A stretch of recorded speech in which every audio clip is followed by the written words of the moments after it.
Bom dia, gente! Eu sou a Sofia e hoje eu e meu grupo vamos conversar um pouco sobre o transtorno do espectro autista. Inicialmente, eu vou fazer uma breve descrição desse transtorno, então a Amanda vai falar sobre os genes e as variantes genéticas envolvidas, a Vicky vai trazer um relato de caso e a Maria vai finalizar trazendo os possíveis tratamentos para esse transtorno. Então, o diagnóstico desse transtorno é feito de forma clínica e leva em considerações informações de diferentes fontes, como entrevista com os responsáveis de cada indivíduo, questionários e a observação clínica em especial. Isso visto que não é um questionário que tenha notas específicas que ditam ou não se o indivíduo tem ou não esse transtorno. Então, assim, existem testes que podem ser feitos que ajudam o profissional a identificar se a pessoa tem ou não esse transtorno, mas não é o teste em específico que vai determinar ou não. Então, o autismo apresenta dificuldades características em seu diagnóstico, e isso acontece porque as normas culturais mudam bastante, dependendo do contexto étnico, racial, comportamental e até de gênero que cada indivíduo é inserido. Então, assim, os homens, por exemplo, são de 3 a 4 vezes mais diagnosticados no espectro autista do que mulheres, que tendem a mascarar os sintomas de problemas na comunicação social muito mais. Ou seja, a forma que cada cultura observa as características das pessoas autistas vão variar bastante. Agora, falando um pouco sobre o prognóstico desse transtorno, ele vai depender bastante de fatores como intensidade do transtorno e o quão precoce é feita a intervenção terapêutica. Então, assim, os sintomas em geral começam bem cedo em cada indivíduo, em geral ali a partir dos 2 anos de idade. Então, se a intervenção terapêutica é feita de forma precoce, assim, muitas vezes os indivíduos que possuem esse transtorno vão se dar muito melhor no futuro. Mas o prognóstico desse transtorno também depende bastante do nível de funcionalidade e a capacidade de adquirir habilidades sociais de cada indivíduo. Então, muitas vezes, o indivíduo tem um crescimento muito maior devido à capacidade que ele tem de evoluir e como ele responde aos tratamentos mesmo. E agora falando um pouco sobre os sintomas desse transtorno, eles geralmente começam a ser aparentes a partir dos 2 anos de idade. E é característico que os indivíduos que tenham esse transtorno tenham uma comunicação verbal limitada ou ausente, uma falta de interações sociais ou um padrão de interesse e comportamento padronizados. Então, é bem característico que a gente veja em séries e filmes que retratam pessoas com autismo que geralmente elas têm algum interesse muito específico que é bem retratado, né, em séries, enfim. Além disso, os indivíduos dentro do espectro autista podem ter dificuldades em formar e compreender relacionamentos e ajustar-se mesmo a diferentes contextos sociais. Além disso, os indivíduos também podem apresentar anormalidades no contato visual e na linguagem corporal. Então, muitas vezes, ou o indivíduo com autismo vai ter um contato visual muito incessante, então ele vai o tempo todo ficar olhando no olho da pessoa, ou ele vai ter dificuldades em manter esse contato visual, então ele não vai saber muito bem quando olhar, quando não olhar, enfim, coisas nesse sentido. Ademais, os indivíduos do espectro autista podem apresentar padrões de fala e de rotina, e, de modo geral, podem apresentar dificuldades em se adaptar quando há mudanças na sua rotina ou em seus hábitos. Também pode ser observado o interesse fora do comum por aspectos sensoriais do ambiente, como a temperatura, sons, cheiros e efeitos visuais da luz.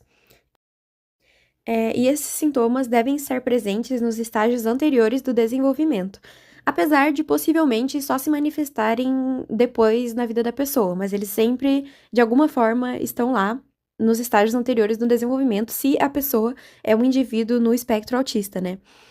E esses sintomas também devem causar dificuldades significativas em diferentes áreas da vida do indivíduo para o diagnóstico do autismo seja feito.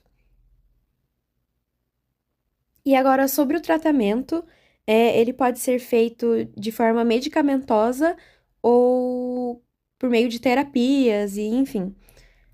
Não existe um medicamento específico para o autismo, mas existem medicamentos que podem auxiliar e diminuir os sintomas que as pessoas têm. Então, sintomas como irritabilidade, agressão e os comportamentos repetitivos. Esses medicamentos podem ser. Alguns exemplos deles são a risperidona, olazampina, a quetiapina, enfim. E isso a minha amiga Maria vai falar um pouco mais adiante.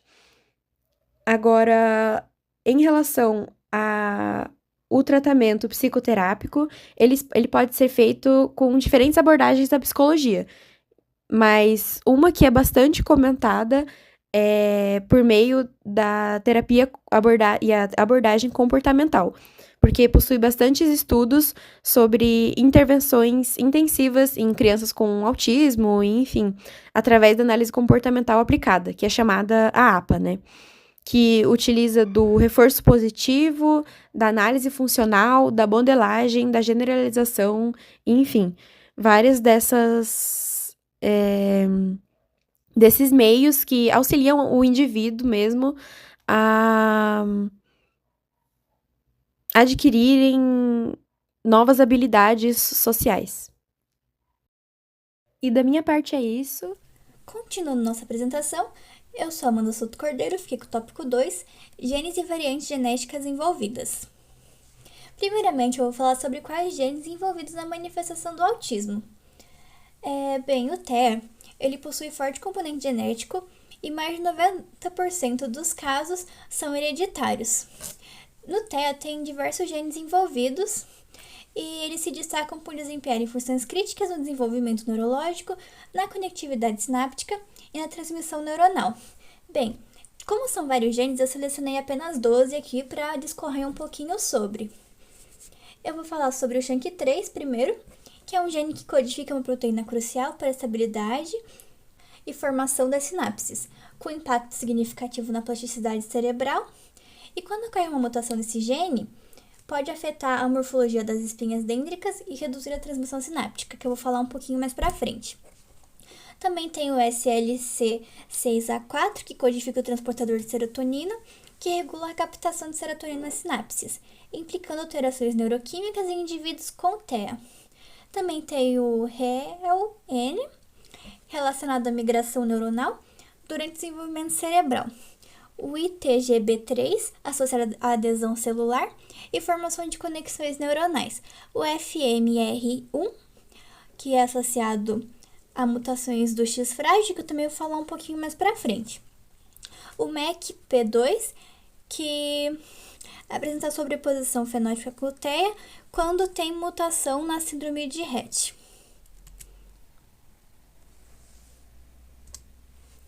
Daí a gente também tem o SHANK2, que é um pouquinho parecido com o SHANK3, que codifica uma proteína que participa da função e da estrutura das sinapses, especialmente neurônios do sistema nervoso central.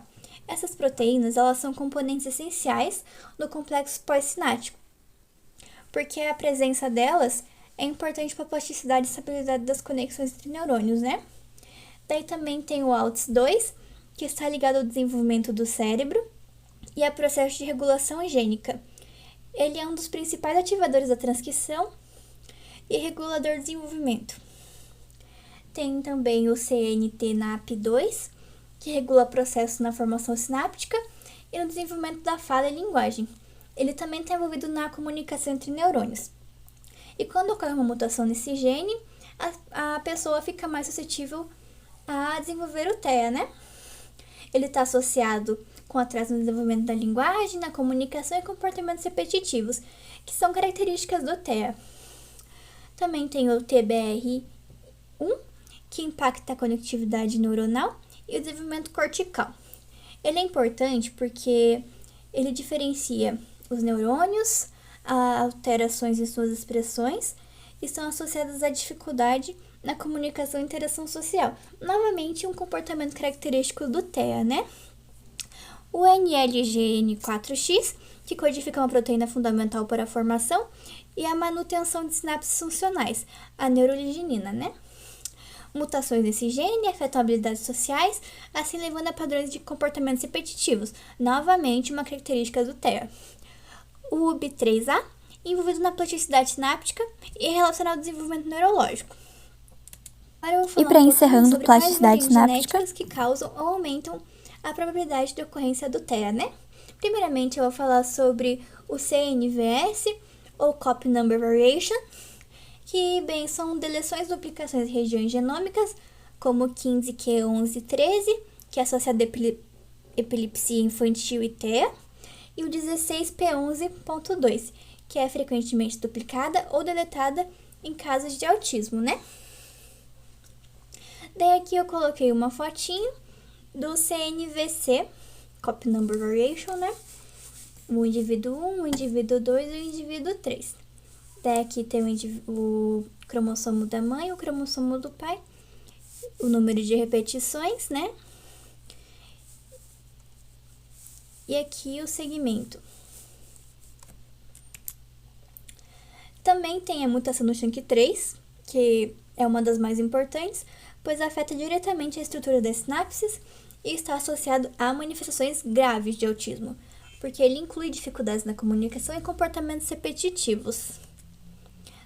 Daí eu achei aqui um exemplo que não em humanos, mas em camundongos. Daí aqui tem um camundongo normal e aqui um camundongo com mutação no SHANK3.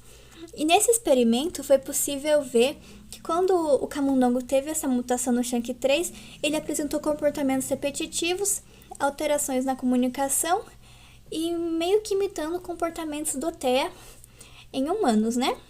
E agora, por último, eu vou falar um pouquinho sobre a mutação no gene FMR1, síndrome do X frágil, que é caracterizada pela repetição excessiva do trinucleotídeo CGG, que leva à perda funcional do gene e sintomas de atraso cognitivo, que são comportamentos autistas. Daí eu coloquei aqui uma imagem de um cromossomo X normal e aqui um cromossomo X com a síndrome do X frágil, né?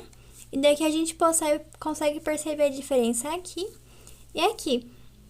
Daí aqui tá normal e aqui quando ocorre a mutação fica assim, a pontinha dele. Daí eu decidi explicar um pouquinho mais sobre essa mutação, porque realmente ocorre bastante em indivíduos com autismo.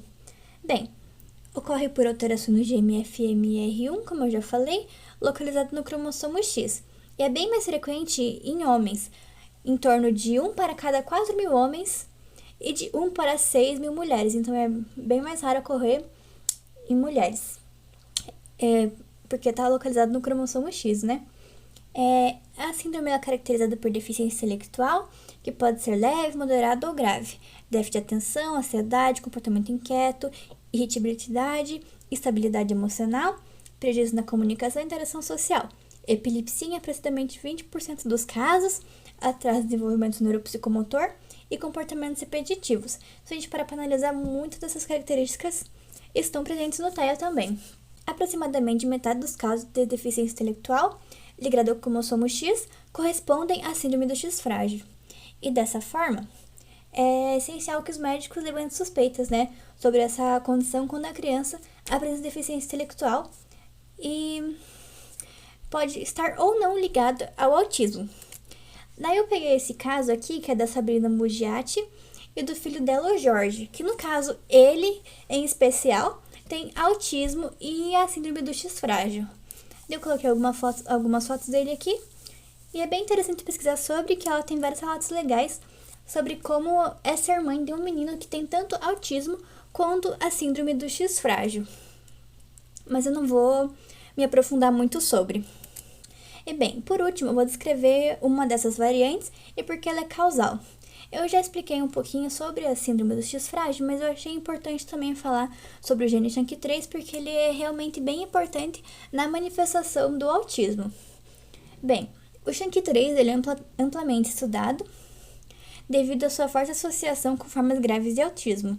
Ele codifica uma proteína que desempenha papéis essenciais na organização da arquitetura sináptica, conecta receptores pós-sinápticos ao citoesqueleto neuronal, e essas conexões elas são fundamentais para a plasticidade sináptica. O SHANK3 ele é amplamente estudado devido à sua forte associação com formas graves de autismo. Ele codifica uma proteína que desempenha papel essencial na organização da arquitetura sináptica, conecta receptores pós-sinápticos ao citoesqueleto neuronal, e essas conexões elas são fundamentais para a plasticidade sináptica e para a comunicação entre neurônios. Daí aqui eu peguei algumas evidências de causalidade. A primeira delas é a mutação espontânea, que muitos casos de TA com mutação em SHANK3 não têm histórico na família. Isso indica que as mutações ocorrem espontaneamente. Como eu já falei antes, naquele exemplo com o camundongo, tem o fenótipo e modelos animais, que basicamente são estudos em camundongos com deleções em SHANK3 que mostram déficit na suscetibilidade, comportamentos repetitivos e alterações na comunicação vocal, que basicamente são comportamentos característicos do TEA em humanos. E por último, plasticidade sináptica, que é a ausência da proteína SHANK3 que interrompe a transmissão neuronal e reduz a capacidade de adaptação nas sinapses, que é um fenômeno crucial para aprendizado e comportamento social. E quando não ocorre isso, acaba acontecendo comportamentos característicos do TEA. E por último, a alta penetrância em indivíduos com mutações alérgicas em SHANK3 frequentemente apresenta sintomas graves como deficiência intelectual, atrasos globais no desenvolvimento, que são típicos comportamentos de pessoas que têm TEA, certo? Bem, da minha parte é isso. Eu coloquei um QR Code com as fontes aqui. Daí é só apontar o celular que todas as fontes que eu usei para produzir esses slides vão estar lá, ok? Muito obrigada! Oi, eu sou a Vicky Zamorense e eu fiquei responsável pelo relato de caso sobre o transtorno do espectro autista. E é um relato de caso pessoal, já que eu vou falar do meu próprio diagnóstico. Os primeiros sintomas que eu notei foi a ecolalia, mesmo depois da fase adulta, né? Então, mesmo depois que eu me tornei uma adulta, eu ainda tenho ecolalia, que é uma repetição de frases ou palavras que eu escuto, assim, de maneira impensada. Hiperfocos também muito presentes, contínuos. Então, são hiperfocos que duram meses ou anos, e eles sempre estiveram ali. Eu sempre tive com hiperfoco em alguma coisa. Eu não me lembro de algum momento da minha vida que eu não tive com algum hiperfoco, né?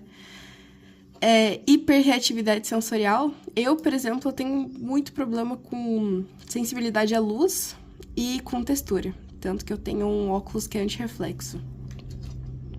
Eu também tenho uma sensibilidade emocional muito grande. Eu sou uma pessoa muito sensível. Eu tenho muita dificuldade de entender ironia e eu tenho problemas de socialização, que é iniciar e manter conversas. Desde o momento que eu percebi esses sintomas até o momento do diagnóstico, se passaram uns 4 anos. Eu tive um diagnóstico tardio, que só aconteceu aos 18 anos. Eu posso levar em consideração a demora até para eu ir procurar sobre isso, o fato de que eu pensava que eu estava patologizando demais os meus sintomas e que eu pensava que eram coisas que todo mundo fazia e que as pessoas só não mostravam, ou elas tinham vergonha disso. E outra coisa que eu também levo muito em conta é o fato de que as consultas com um psiquiatra, um neuropsicólogo ou até um neurologista para poder ter esse fechamento de diagnóstico é muito caro. Não é nem um pouco acessível. E é por isso que muitas pessoas não têm o diagnóstico, porque é muito caro. E também, mesmo que eu quisesse uma outra alternativa para poder buscar o diagnóstico, se eu fosse pelo SUS, iam demorar muitos anos até eu receber o diagnóstico e talvez eu nem conseguisse, já que ainda se tem muito problema em diagnosticar pessoas que foram socializadas como mulheres, já que os sintomas são diferentes de pessoas que foram socializadas como homens. Durante esse tempo, eu fiquei tentando entender o que tinha de errado comigo, porque ao mesmo tempo que eu pensava que eu estava patologizando demais, eu sabia que as pessoas eram diferentes de mim, que elas não enxergavam e não sentiam as coisas da mesma forma que eu. Depois que eu recebi o diagnóstico, a minha família entrou em estado de negação por um tempo. Pelo fato de eu ser funcional e não ter tido atraso de fala ou algum comprometimento no meu desenvolvimento, eles se assustaram, eles até duvidaram um pouco. mas eles sempre notaram que tinha algo de esquisito em mim em relação com as outras crianças. Depois do diagnóstico também, eu decidi que eu ia ter um diálogo com as pessoas próximas a mim para poder impor limites, falar sobre as minhas necessidades e falar sobre como eu sou e a forma que eu funciono, pra gente se dar melhor. Eu também comecei a prestar mais atenção nas minhas necessidades e a me respeitar mais. E desde que eu comecei a fazer essas coisas, a minha relação com as outras pessoas e comigo mesma melhorou muito. O maior desafio que eu enfrentei em relação a isso era de eu aceitar que não tinha algo de errado comigo, ou que eu era uma pessoa ruim por ser assim, mas que eu só sou diferente das outras pessoas. Outro desafio também é o de lidar com pessoas muito preconceituosas ainda hoje em dia. Tem muitas pessoas que não têm acesso ainda para saber como lidar com pessoas autistas e de como se relacionar com elas, e isso é uma coisa. Mas ainda assim tem muitas pessoas capacitistas e preconceituosas. E as pessoas duvidam muito de mim e me invalidam também como pessoa e como um indivíduo dentro da sociedade por conta disso. E por causa desses preconceitos eu já escutei muitos comentários capacitistas e pessoas me xingando até por eu poder usar uma fila preferencial, talvez. Sendo que isso é um direito meu, o autismo também é uma deficiência. Oi gente, tudo bem? Meu nome é Maria e eu vou falar sobre o tratamento do transtorno do espectro autista. Então, nesse primeiro plano, eu vou falar sobre como funciona o tratamento e qual é a relação que ele tem com as alterações da expressão gênica. Então, de início, a gente sabe que o transtorno do espectro autista, ele é um transtorno multidisciplinar, ou seja, ele afeta diversas funções do indivíduo e ele é variável também a cada caso. Existem alguns pacientes que podem apresentar menor ou maior intensidade de determinados sintomas. Existem alguns pacientes que até mesmo não apresentam alguns sintomas. Então, por conta, dessa condição multidisciplinar, esse transtorno ele exige diferentes abordagens de tratamento, que elas podem variar com a subjetividade e a necessidade de cada paciente. Então, esse transtorno ele causa principalmente danos na comunicação, no comportamento e nas interações sociais do indivíduo. Ele também se relaciona com a intervenção precoce, que é essencial para evitar o agravamento dos sintomas que eu acabei de citar. Então, durante esse processo de tratamento, é muito importante que a gente leve em conta a avaliação particular e o diagnóstico do caso, para que seja possível criar um plano de tratamento adequado e que possa atender às demandas do paciente. Partindo então para as alternativas de tratamento que a gente tem primeiro as intervenções terapêuticas. Elas têm como objetivo ajudar o paciente a desenvolver as funções cognitivas, as habilidades práticas, a comunicação e a fala. Essas intervenções, elas podem ser adaptadas a cada faixa etária, o que é muito importante, para o transtorno do espectro autista, já que a gente sabe que o diagnóstico varia muito. Ele pode ser detectado logo nos primeiros anos de vida ou ser detectado mais tardiamente. Entre essas intervenções, a gente tem a análise comportamental aplicada, que é uma abordagem fundamentada na análise do comportamento que estimula o paciente dentro de diversos ambientes e situações, para que ele possa desenvolver as capacidades de lidar com diferentes e possíveis cenários cotidianos. Outra alternativa que a gente tem são as terapias ocupacionais e elas ajudam no ensino e no desenvolvimento de habilidades do dia a dia, O tratamento psicológico também é muito importante e ajuda para o desenvolvimento das habilidades sociais, comportamentais e emocionais. Outra alternativa também é o acompanhamento pedagógico e ele visa a adaptação e a inclusão do paciente dentro do ambiente escolar. Isso porque a gente sabe que muitos indivíduos com transtorno eles não se sentem parte do ambiente educativo porque muitas vezes não conseguem desenvolver sua função nele, suas funções cognitivas, Então, existem poucas bases escolares que estejam preparadas para oferecer o apoio que o aluno com autismo precisa. Já em relação ao uso de medicamentos, não existe nenhum remédio exclusivo capaz de tratar diretamente a condição central desse transtorno, mas alguns medicamentos podem ser utilizados para controlar alguns sintomas que se manifestam. Como exemplo, então, a gente tem o uso de risperidona, que é um antipsicótico que ajuda no controle do comportamento compulsivo, da irritabilidade e da agressividade. Esses comportamentos podem ser vistos em alguns casos do transtorno do espectro autista. A gente também tem o uso de metilfenidato, que é um estimulante que ajuda no tratamento do déficit de atenção e a hiperatividade. Também é comum em pacientes com autismo.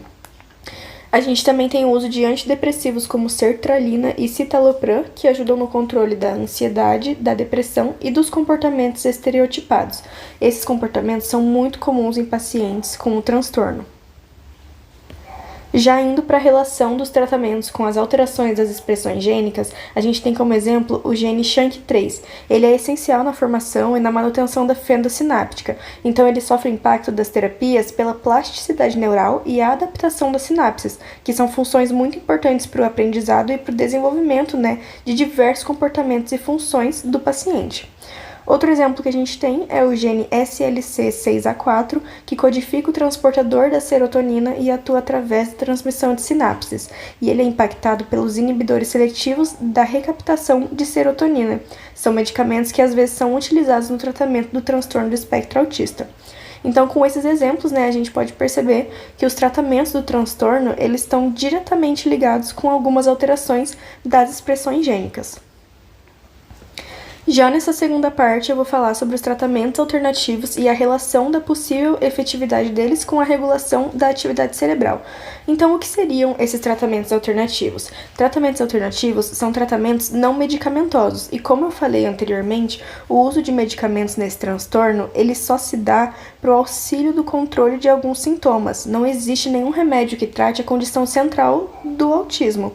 Um ponto muito importante também é que o uso de medicação também pode provocar efeitos colaterais no paciente, Então, voltando mais uma vez sobre aquela questão das características particulares de cada caso, a complexidade e a individualidade de cada um dos pacientes deixa inviável que o transtorno seja tratado com eficácia somente através do uso de medicamentos ou então um medicamento só. É por conta disso, que o tratamento para esse transtorno ele já é composto em sua maior parte por tratamentos alternativos. Essas práticas que vão além das abordagens tradicionais do uso de medicamentos da medicina podem ser compostos por uma equipe multidisciplinar, para que se torne possível então atender cada variada demanda do paciente. Então, alguns tratamentos alternativos que a gente tem são as terapias comportamentais, sessões de fonoaudiologia, musicoterapia, atividades para desenvolvimento de habilidades sociais e práticas, entre outros. Um aspecto muito importante no tratamento do transtorno do espectro autista é a intervenção precoce. A gente sabe que existem diagnósticos tardios, mas é um transtorno que geralmente é detectado na infância, então a intervenção precoce e a participação ativa dos responsáveis são essenciais para a elaboração de um plano de tratamento. Isso porque os responsáveis, eles convivem com a criança na maior parte do tempo, Então, eles desempenham um papel muito crucial para estimular ela em várias atividades de desenvolvimento. E é dentro disso também que entram as intervenções psicológicas e pedagógicas como alternativas de tratamento. Falando agora sobre a relação desses tratamentos com a regulação da atividade cerebral, os tratamentos alternativos desse transtorno, eles estão relacionados com as alterações nas regulações cerebrais, porque elas podem influenciar no comportamento e no desenvolvimento de várias funções dos pacientes. Elas também se relacionam por conta da plasticidade neural, que permite que o cérebro se reorganize e forme novas conexões sinápticas. A gente tem como exemplo, então, as terapias sensoriais, que são relacionadas com as respostas do sistema nervoso, equilíbrio entre excitação e inibição do cérebro e até mesmo a regulação comportamental e emocional. É importante mencionar aqui que os sintomas do transtorno já estão predominantemente ligados a padrões atípicos do desenvolvimento cerebral. Então, os tratamentos, eles influenciam a plasticidade neural e promovem mudanças funcionais e estruturais. O último ponto que eu vou falar aqui é sobre as perspectivas de tratamento para esse transtorno no âmbito da medicina personalizada e saúde de precisão. Então, como visto em toda a apresentação, esse transtorno ele afeta as sensibilidades sensoriais. Com isso, o paciente pode apresentar hipersensibilidade ou hipossensibilidade a alguns estímulos, ou até mesmo os dois juntos, o que tem muito efeito na rotina cotidiana desse paciente, Atrapalha em inúmeras coisas. Por isso, a adaptação de estímulos sensoriais ela surge como plano da medicina personalizada porque ela visa reduzir os impactos causados pelas condições que eu acabei de citar. Então, variados estudos mostram que mais simples sons cotidianos podem trazer incômodo aos pacientes com transtorno, Eles provam que podem causar angústia, medo e até dor física nesses pacientes. Então, o abafador de ruídos, ele surge como um equipamento, como forma de ajudar na redução desses barulhos, Evitando esse mal-estar que os pacientes enfrentam por conta desses ruídos. Outro exemplo que a gente tem são as terapias de integração sensorial. Elas ajudam os pacientes com autismo a lidarem com esses estímulos sensoriais de forma adaptativa. É comum, que pessoas neurotípicas aprendam automaticamente a processar as informações sensoriais, mas as pessoas que enfrentam o autismo necessitam de orientação nesse processo. Então, esse método, ele visa estratégias personalizadas para melhorar a recepção, o processamento e a resposta dos estímulos sensoriais, e leva em conta a particularidade de cada paciente. Nos últimos anos, a gente teve vários avanços no entendimento das causas do transtorno do espectro autista, principalmente no campo genético. E os estudos eles mostram que os fatores genéticos desempenham um papel central na manifestação desse transtorno. Então, com o sequenciamento genômico, cresceu a identificação de mutações e variantes associadas ao transtorno do espectro autista, o que nos ajuda a entender a variabilidade desse espectro. Até modelos de células-tronco estão em uso para testar terapias, e isso pode significar um grande passo para futuras abordagens.